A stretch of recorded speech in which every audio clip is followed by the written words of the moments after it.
We hope you are enjoying our series from the works of Rudolf Steiner, where we have one book that we've published, and then we do two videos with Douglas and John discussing the book. I'm very excited with where we're headed. We are going to be creating a website. It's in the process right now of putting all of our books on a bookcase. And when you see a book you want, you tap it open. And when you open it, it'll be a lesson plan of sorts. It'll be the lectures that we've done on that particular subject, articles of value, anything that we think that will round out your experience in learning about the topic of the book. Now, we didn't want to be a booksellers, that's for sure, but we have to get the information out. We know that there's so many spiritual seekers out there. And if you were like us when we began our spiritual journey, or really is there a beginning and when does it end? But at a moment in time when you think, oh, I'm on a spiritual journey, you are going to want to nourish your soul with deep spiritual material. In 1984, I had my experience, and I've talked about it before in previous videos. And when you're on a spiritual journey, if you're like us, you're going to be seeking for material to read to understand what you're going through. In 1984, when I had my experience of enlightenment, I went to every bookstore that was out there. There was no internet, so you had to go through the bookstores. You looked online to see if any teachers or gurus are in town, and I did it all. When I look back, though, I can see that I was reaching for things that were Luciferic, so that's why I didn't feel nourished. But one day I found Steiner. Oh, yes, and then I took everything I could get on Steiner and read all the time. Now, back in the days before the internet, Steiner was a little bit challenging to read because first you had to get the books translated from German into English. You had to find a good translation. And then the thing is that the subjects are all scattered throughout a number of lectures and books. So if you were interested, for example, on the topic of, let's say, how to become an angel, you would have to sort through a lot of different things to come up with maybe some clear direction. This is where Douglas comes in. Douglas spent his life becoming a Steiner scholar. It started for him, well, I don't know when it started, but I can just say one mark is when the Catholic Church hired you on as a priest and you traveled all around the world to find out as much as you could about anthroposophy and Waldorf for the Catholic Church. Now, in the end, they decided not to accept they accepted your paper, but it's still on the shelf. Don't they have a big library down there in the basement of the Vatican? Okay, well, you'll probably find Douglas Gabriel down there. What I noticed when I was working with Douglas is that he is a special kind of translator. You know, you can take a book in German, you can translate it word by word into English, but you might not capture the essence of what's being said unless the translator, he himself, herself, is a deep anthroposophist. And that's what Douglas does for us. He has read all the books, he's done the research, he continues to do deep research even today. And then he is pulling up these books in single topics so that you don't have to sort through all of this and you can get it in one book. But you don't have to buy the book. And that was very important to us. You could just listen to the lectures. You could read the auxiliary material that we have. You don't have to buy the book, but you want to buy the book. Because as you know, when the internet goes down and when the digital world collapses, you're not going to be able to have anything unless you have a book on the shelf. So we encourage you to buy the book when you can afford it. If you can afford it, make sure to watch the videos to supplement your book, or don't. I mean, we have all kinds of ways for you to approach the material. Now, some people come back and they say, oh, but your books, they're sold on Amazon and, this is not good. It's a globalist place. Well, yes, they are printed on Amazon, but each book comes with a sigil printed on it right here. And if you look, all of them do. The sigil then is printed at Amazon, so all that detrimental energy is just transmuted into the beneficial energies that you expect as it travels to you, and it winds up into your home and you begin to read. The other thing is that you can take this book and leave it like this, at your bedside, and that sigil is going to continue to put out energy. So it's almost like you don't even have to read the book to get the good vibes, but you'll want to read the book. Now, let me tell you about this book and why it's so special. The Eighth Sphere. This is, you see how thin this book is? Let me see if I can turn it around here. It's not a thick book at all, very thin book. And we wanted it that way. We have some large books, 300 pages, but we also wanted to have some small booklets for onboarding people that are just new to the subject. They don't want to commit a lot, but they want to read a little something. So that's what these booklets do. And the first booklet is the Eighth Sphere. I asked Douglas to put this together because a lot of people are asking, as we go through the big shift, this from the Kali Yuga to the Sada Yuga, however you want, this change, we want you to have a quick reference book so that you can follow along and find out. Because the question people ask is, what happens to all the people who are so evil, the criminals? Douglas, you wrote this book, The Eighth Sphere. And what I would like to know, and for you to tell everybody, is why could this book be the most important spiritual book you have in your library? Well, that's a great introduction. Thank you so much, Tyla. If you don't know, Tyla's our producer, director, and the leader of our group. And you can't, as a true esotericist, answer just any question you want. You have to answer true and sincere questions. And so her questions have actually led all of our work. And so this question now of creating a book on the Eighth Sphere is very pertinent. It's very important because why? It's one of the hottest topics that I've ever had to address as a Waldorf teacher and as a teacher of anthroposophy for 40 years. The number one question people really have is there a permanent hell? And of course, here we're trying to teach spiritual development. And the first question people have is, am I really going to go to hell? And what's hell like? And is it permanent? Is it eternal? So on and so forth. This is a huge question.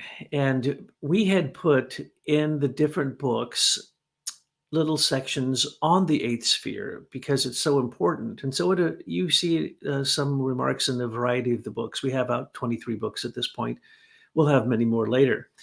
But the point is that even then, as Tyler just said, you want a topic of the Eighth Sphere, well, then you'd have to go and look at everything of Rudolf Steiner's, 6,000 lectures and 20 books, and then extract that, put it into a sensible order, create commentary and support material, and do what Steiner said, align it with the thinking of the times, as well as all past theoretical considerations of eschatology, the end times.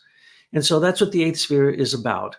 It's really about the future. It's about evil. It's about whether there's a permanent hell.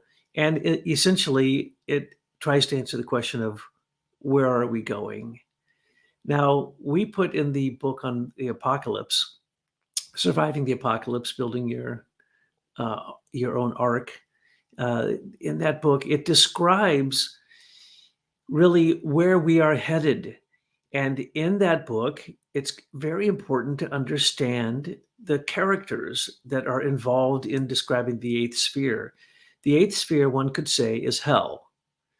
Well, or they could say that it's the bottomless pit, or they could say from the book of Revelations, or they could say from the book of Revelations that it's the fiery lake or the second death. But all of those things must be explained and put in proper perspective if you're going to understand this. And so I will attempt to do so. And because it is such an important question, it has arisen on the internet by a variety of people who are in a variety of different conditions of understanding anthroposophy. For instance, if you've studied anthroposophy for 10 years, that's nice. That's a beginning. As they say with any art, you need to practice for 10,000 hours before you actually take the first step. Same thing with anthroposophy. If you don't study, they used to say, once you've studied and read, even if you read it and didn't understand it, 125 books of Rudolf Steiner, you begin to think his way so that when you're reading other lecture series, that you can then put things in perspective. And that's basically true. But unfortunately, some of the loudest voices on the internet are people who've had a modicum, a tiny exposure to Rudolf Steiner. And then they start talking about things like the Eighth Sphere or meditation or prayer or any variety of deep questions of cosmological nature. And where do they end up? In the shallow end of the pool. So today we're going to discuss the Eighth Sphere, but it does take some perspective. So I will try to create that perspective for you. Essentially, when you're talking about hell, let's just also indicate that hell is something like the eighth sphere. Is it the eighth sphere? No, it is not. Is Hades the eighth sphere? No, it is not. Is the lake of fire the eighth sphere and the second death a relationship to the eighth sphere? Yes, it is.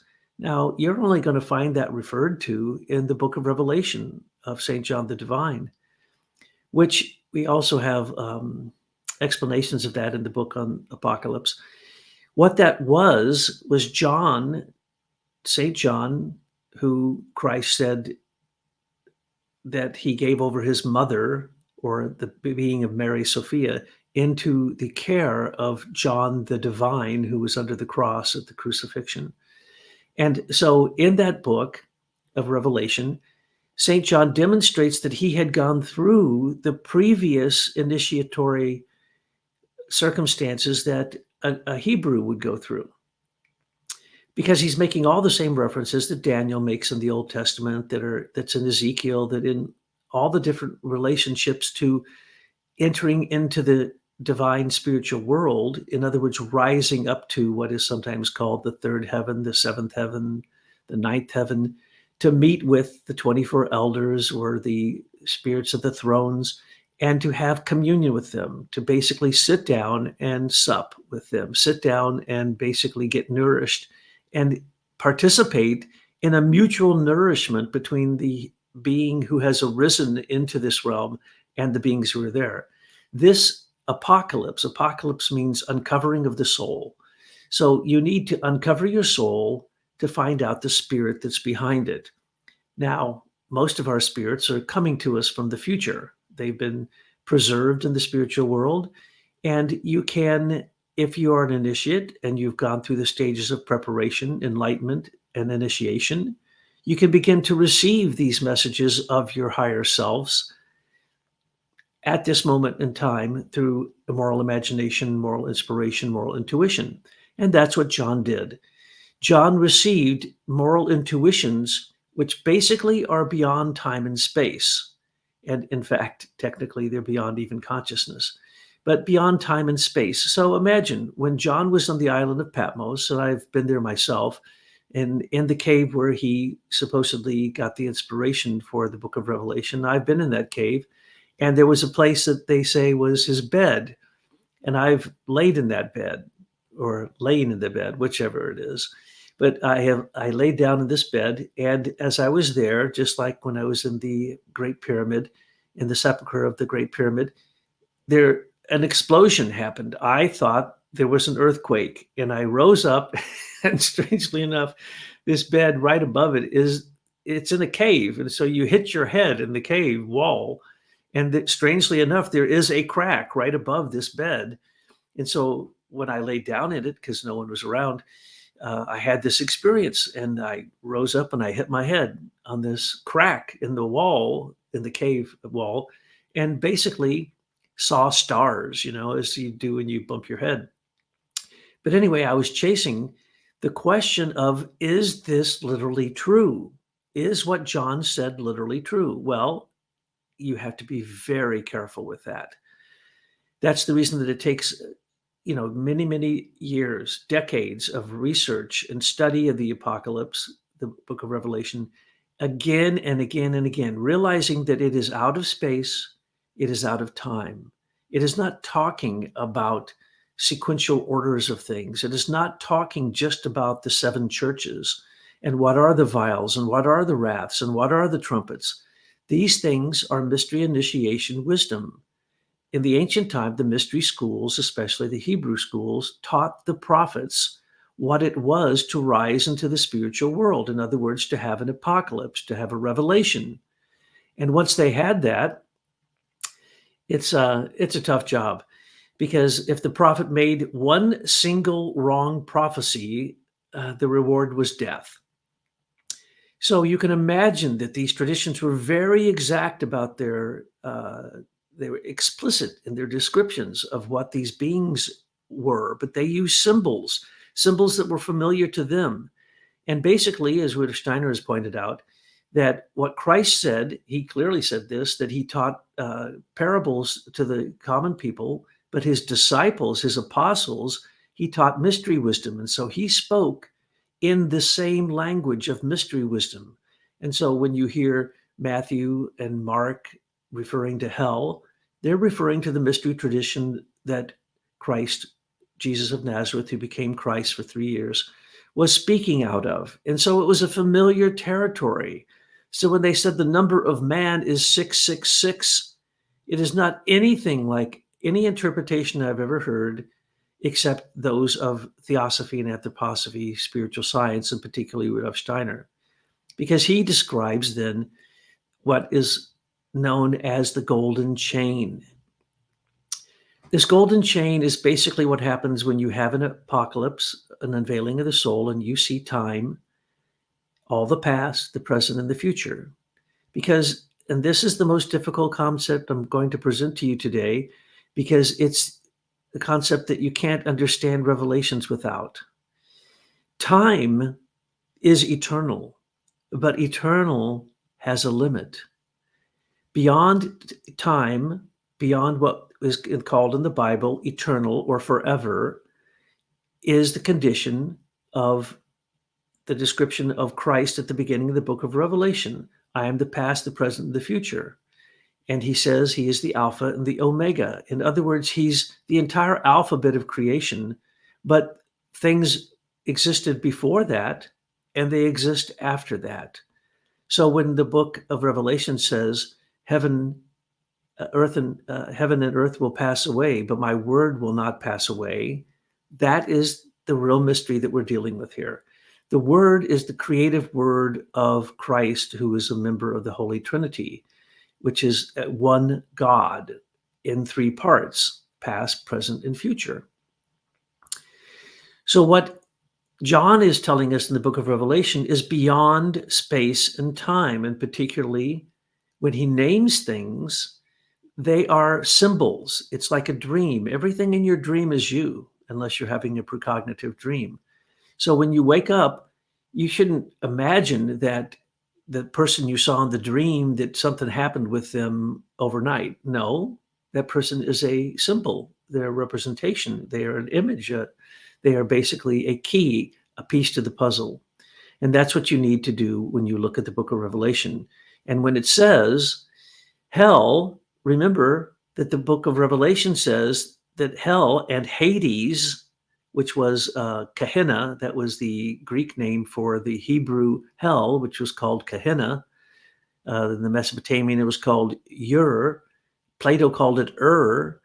There's 1,000 names for this underworld that is not the second death. It is not the fiery lake of fire and brimstone that Satan, the witness before the beast, the beast, the Antichrist, and Satan will all be thrown into this fiery lake, this second death, and those who are non-believers in Christ. Now, what does that mean? Does that mean you have to believe what some religion teaches about Jesus of Nazareth, who they called Christ? No. Christ is in you. It's your higher self.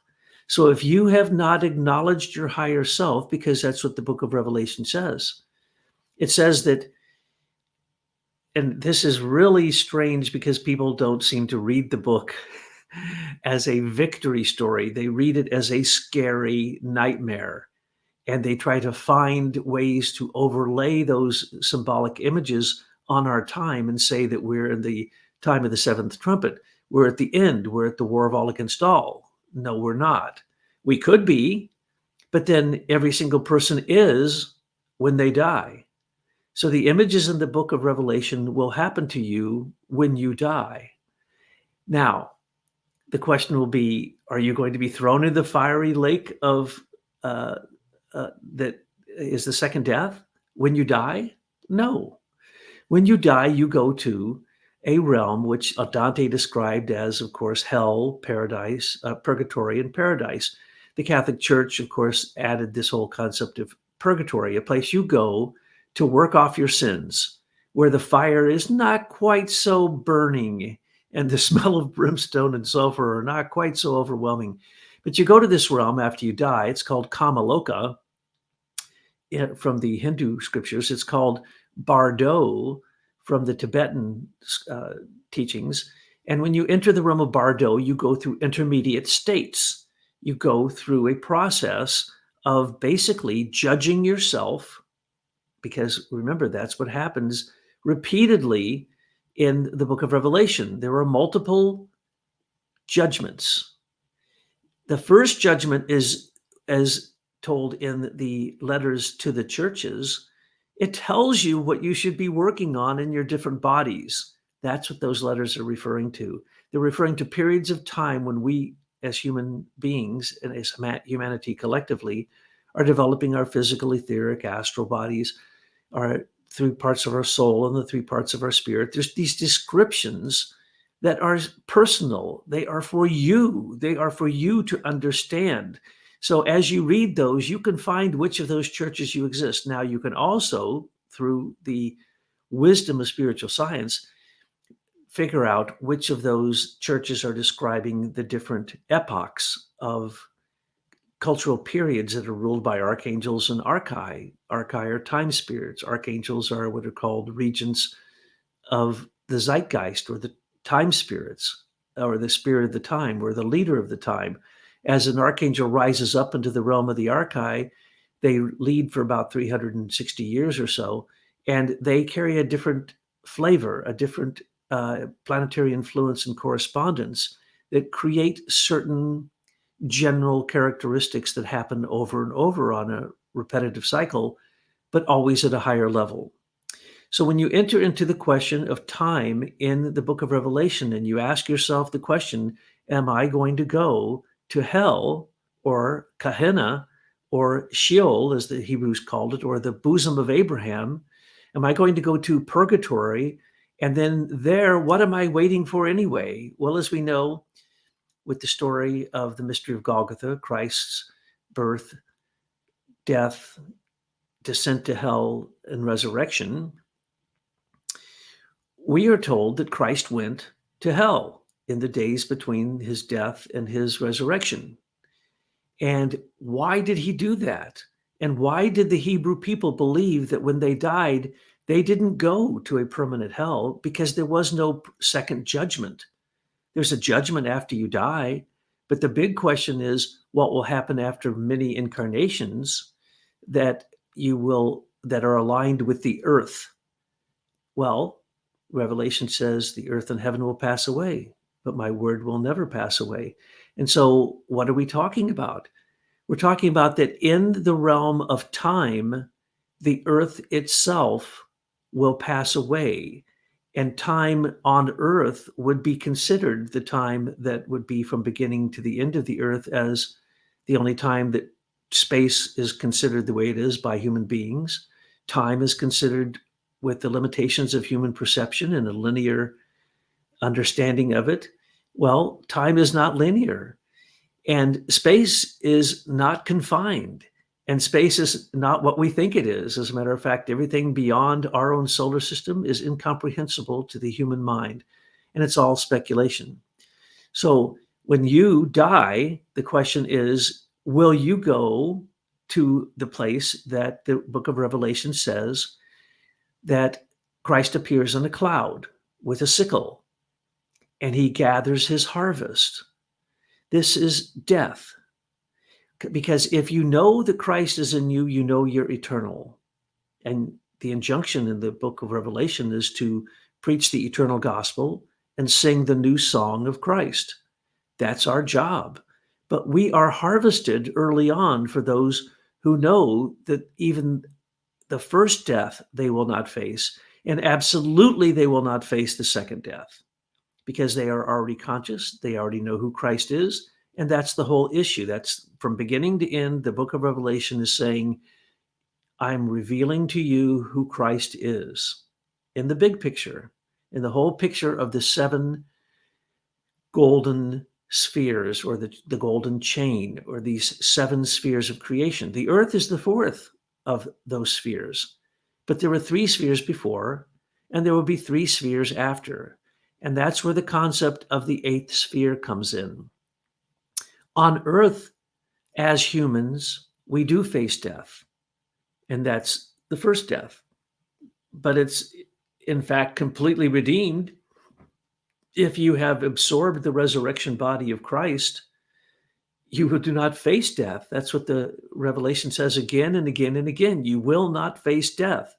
Now, those who are not harvested by Christ early on in the book of Revelation have to later face 1,000 years of tribulation after the whore of Babylon comes, after the beast from the earth comes, the beast from the water, the beast with 7 heads and 10 horns, after the Antichrist comes, after the witness before the beast with 2 horns, and all those who follow them. Those all come. And that's even before the 1,000 years. That's the years of tribulation. And then we hear that the word of Christ is able to cast Satan, that, as it's called in Revelation, the father of lies, or the great beast, or the dragon, cast him into a bottomless pit and chain him there until he is released.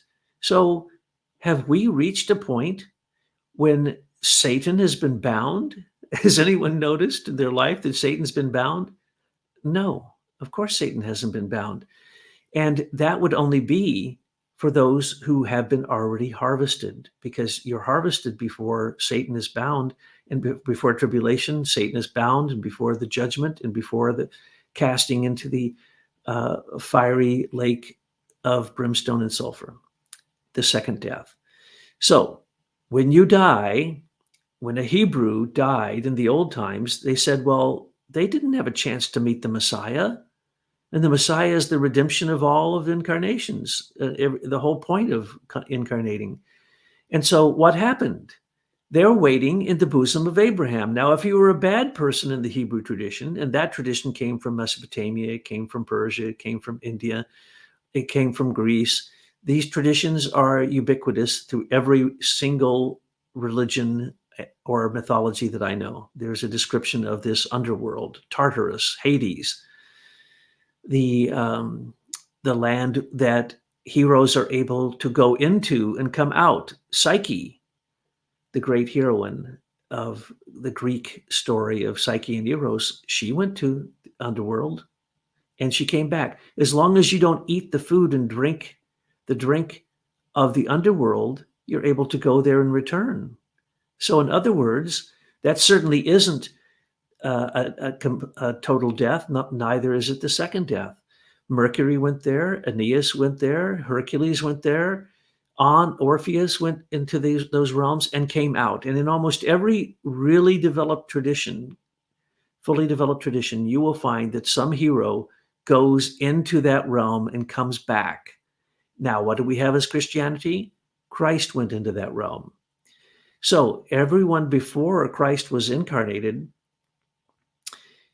there are many myths that describe Christ coming to the earth, and that Christ will die for the redemption of humanity, and that Christ is a solar deity that is the creator of our own I am, this image and likeness of God that each of us has, the I am in our heart, in our consciousness, that Christ is that perfect example for us to follow. But after Christ died, his blood went into the earth, which then started to redeem the earth and take it out of entropy and turn it into ectropy, out of gravity and death and coldness into the fiery warmth of levity that is the mystery of resurrection, of Christ's resurrection body, which is now in the etheric realm around the earth.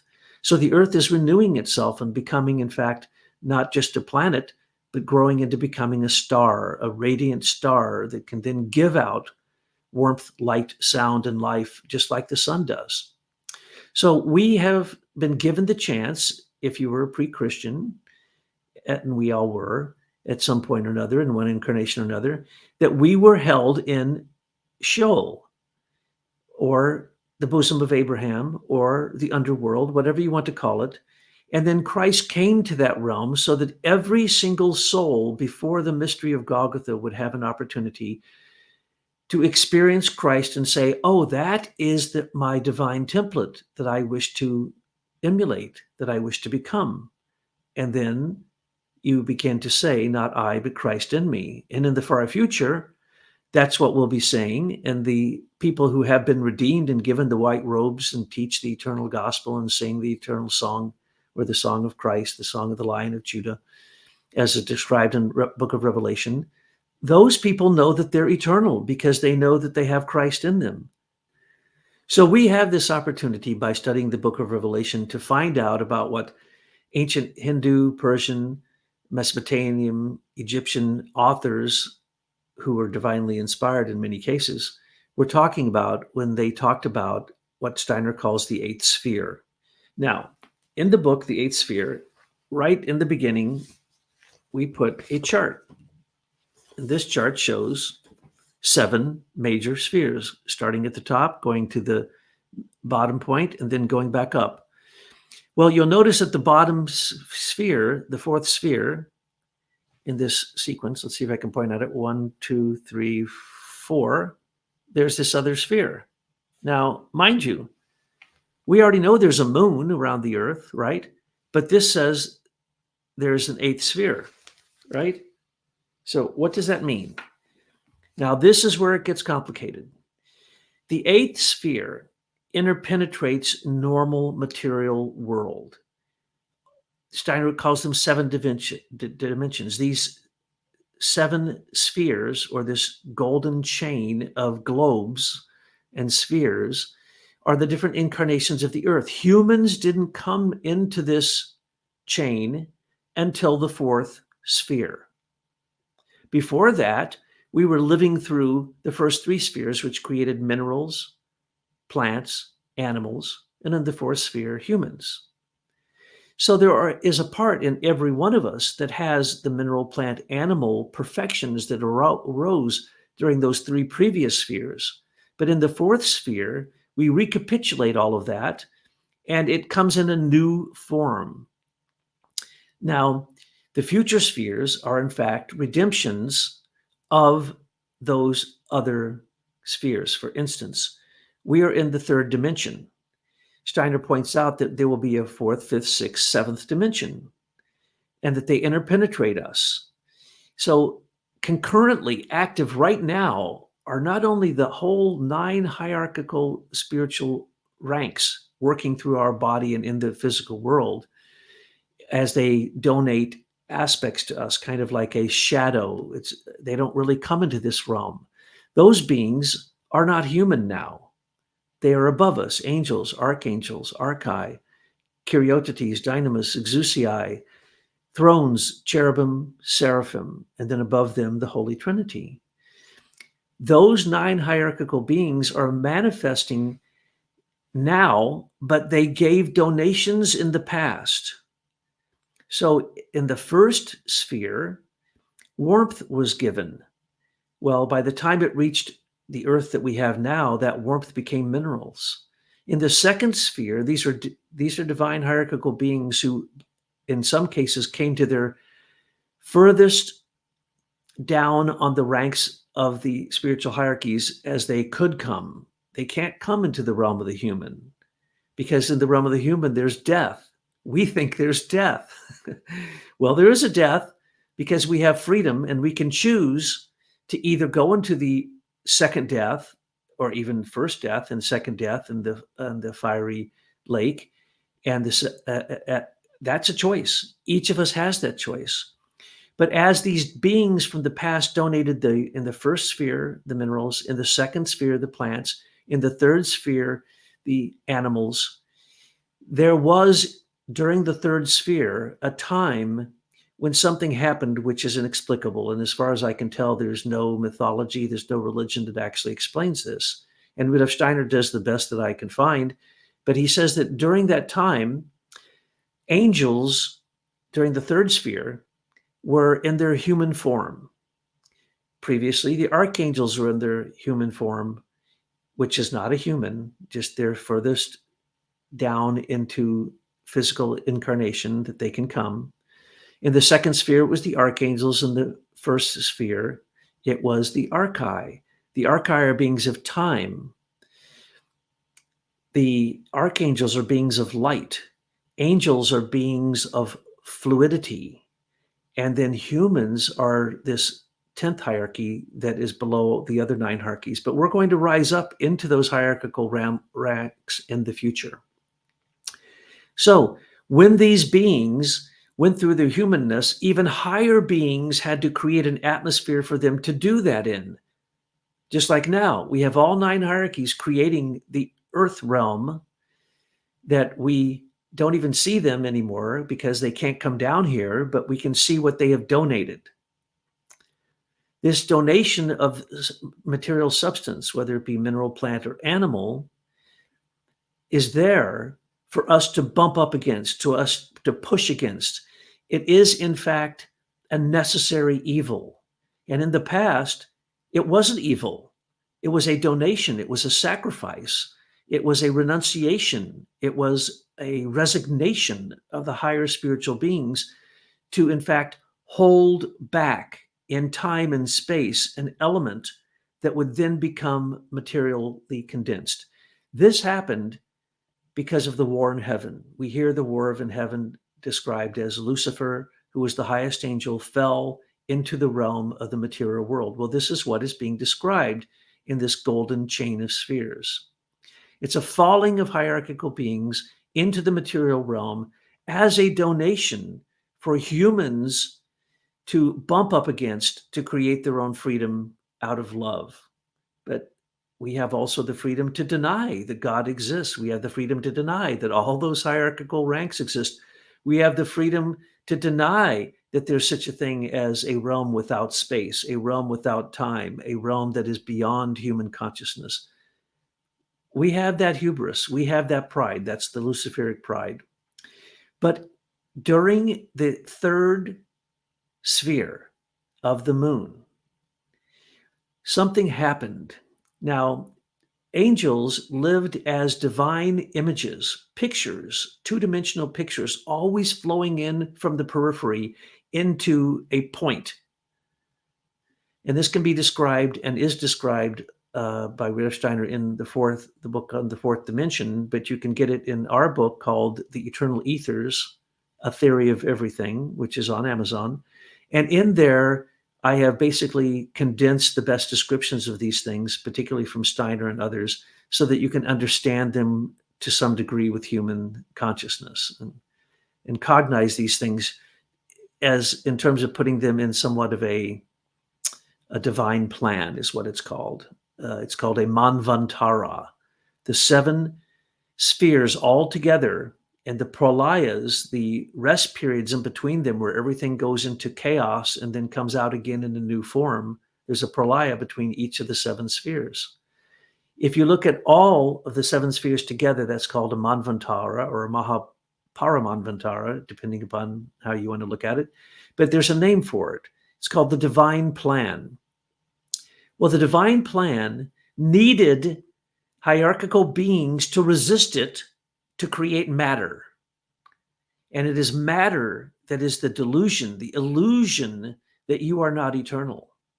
But if you can overcome that, if you can see through it and see the workings of the spiritual beings falling, shattering into this realm, then you can, in fact, transcend it. You can be resurrected into a realm of the eternal. And this is the great distinction. So in the first 3 spheres, hierarchical beings made donations for us, and they are still here as elemental beings, as elemental as elements, as elemental beings, as elemental forces, formative forces, as the ethers.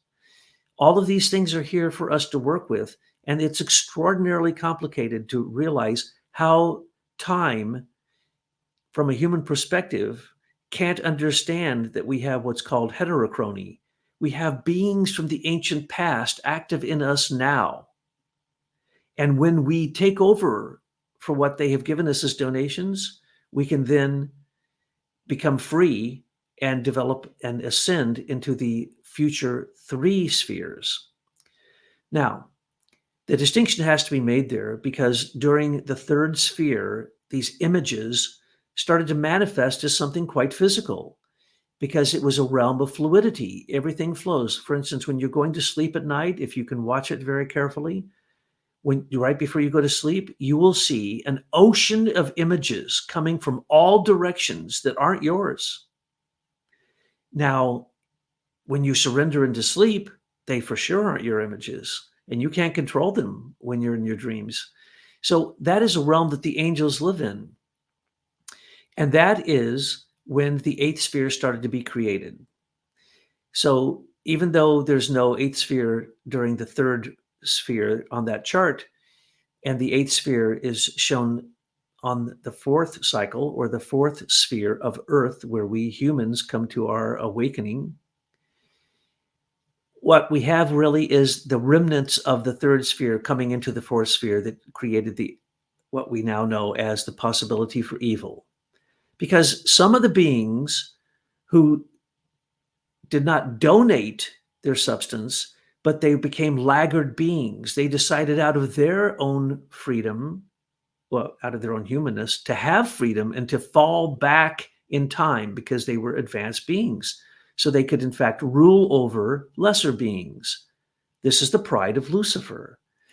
This is what started the eighth sphere. Now, the eighth sphere is not separate from the earth. It totally interpenetrates the earth, but most people that I hear speak of it on the internet will tell you that the eighth sphere is the moon. No, it is not. Now, let's look back on those beings who fell a long time ago, the fall from heaven, casting out from heaven into the earth realm. During the first sphere, there were beings called asuras. They are beings who try to eat human willpower, and that's their job, is to eat your willpower and to try to steal everything you do so that you can become an automaton that can be controlled by material substance. That would be computers, your cell phone, the television, the internet. All these things are material beings that really don't exist in this realm, and they steal your warmth. All these devices I'm talking about, machine devices, are cold. You can't exist in them. Enter into your computer and you'd get shocked by the electricity, wouldn't you? But what is electricity? Electricity are fallen angels. So the asuras are all fallen beings, and all ranks are called Luciferic hosts because they fell. They had the fall of Lucifer. So the asuras are in your willpower. Now, they don't have complete control of your willpower because humans don't control their willpower. I mean, that's really sad to hear, but most people can't even change their food, their diet. They can't stop their smoking. They can't stop drinking. They can't stop their emotional addictions. They don't control their willpower. These beings come in, and they're very nasty beings. They take over the willpower, and if they can get control of that, they get control of you and your soul and your spirit. In the second sphere, the fallen beings are called Ahrimanic beings, according to Rudolf Steiner, the Persians, and other spiritual scientists. These Ahrimanic beings are in your feeling, and they want to turn your feeling into cold-heartedness, to get you to turn towards fear and hatred. Asuras love hatred also. But the Ahriman loves lies, and we live in a time of complete lies. We are swimming in an ocean of lies, of untruthfulness. And it's the karma of untruthfulness that creates the necessity for the human ego to rise up, get control of itself, get control of its will and its feelings and its thinking, because they're all three different, and turn them into higher capacities. So Ahriman, who is actually, according to Rudolf Steiner, is literally physically incarnated in the world now, and since 1840 or so, has basically been the materialistic ruler of this realm. And it gets worse all the time for those people who are turning their hearts cold and not having the fiery warmth of Christ in their heart. And then in the third sphere, the angels, some of them fell, and they are called Luciferic beings. Now, this is where a lot of confusion comes in. Lucifer is a being. Lucifer incarnated in China in the second millennium BC. Ahriman incarnated in North America in the second millennium AD as a counterpole to Christ's incarnation at the mystery of Golgotha. So Christ is in the middle. Lucifer is on one side, the past, and Ahriman's on the other side, the future. and we are being torn between them. Now, the Asuras have yet to come fully into power because they are controlled by the Antichrist. Well, Christ worked from the realm of the Elohim, the solar logos of the sun, which controls the planets also. And so Christ has his opponent on the sun, and his name is Sorat or Soroth, or that is the real Antichrist. There are many Antichrists, the Bible tells us, but that Antichrist is still on the sun. He would like to steal your I am and make sure that it goes into the fiery lake during the second death, along with him and his cohorts, the dragons, the beasts, the Antichrist, Satan, Ahriman, will all wish to draw you through your ego, by getting control of your ego, into the eighth sphere. Now, it doesn't mean that while you're alive, you're going to be living in a different place called the eighth sphere. It doesn't mean that the Asuras who do work from the realm of the moon are going to come and take over your body without you knowing it. No such thing. There's no such thing as a possession against a human being's willpower. The human willpower, the I am, is inviolable. It cannot be conquered. It cannot be destroyed. It is eternal. The only thing that can destroy it is if humans go backwards from being humans into animals, into plants, even into the mineral realm. And if you are unfortunate enough that you keep choosing to go on the path of perdition into this hell realm, but it's beyond a hell realm when it reaches what's called the sixth sphere. We'll talk about that in a minute. But during the sixth sphere is when the fiery lake happens, and basically evil is more or less ended in that realm that is called future Jupiter, future Venus, which is the sixth sphere. But basically, what happens here is that if you get your I am stolen by Arsuric beings in your will, Ahrimanic beings in your feeling, and Luciferic beings in your thinking, and you stay in there and you allow them again and again, you ask them to come into you, you ask them to take over your willpower, your feelings, your thinking, you're not going to refine your will, your feeling, and your thinking into the higher forces that Steiner calls moral imagination, moral inspiration, moral intuition, which are the realms, the three future spheres. The realm where we become angels in the fifth sphere, we become archangels in the sixth sphere, we become archai in the seventh sphere. So our destiny is to get out of space and time, and even what we know as human consciousness, and rise into our higher nature, which has always been preserved for us on the sun. But Sorat wishes to come to the earth after his Asuras and Ahriman and Lucifer have enticed us into these, we can call them hell realms, but they're also subnatural realms of overmaterialization, hypermaterialization, where we believe that we can be immortal on the earth. And what do all the billionaires want? To be immortal on the earth. They're afraid to face death because they don't know that they're eternal. So they try to get enough money and enough machines that they can then live in the machine, take their consciousness supposedly from their brain, which will never happen, by the way, put it into a machine, and that they would live there with this fake immortality. This is the Sorathic fake immortality. So we as humans in the earth realm look forward to what we're told is called heaven. Well, that heaven, Rudolf Steiner and spiritual scientists call future Jupiter.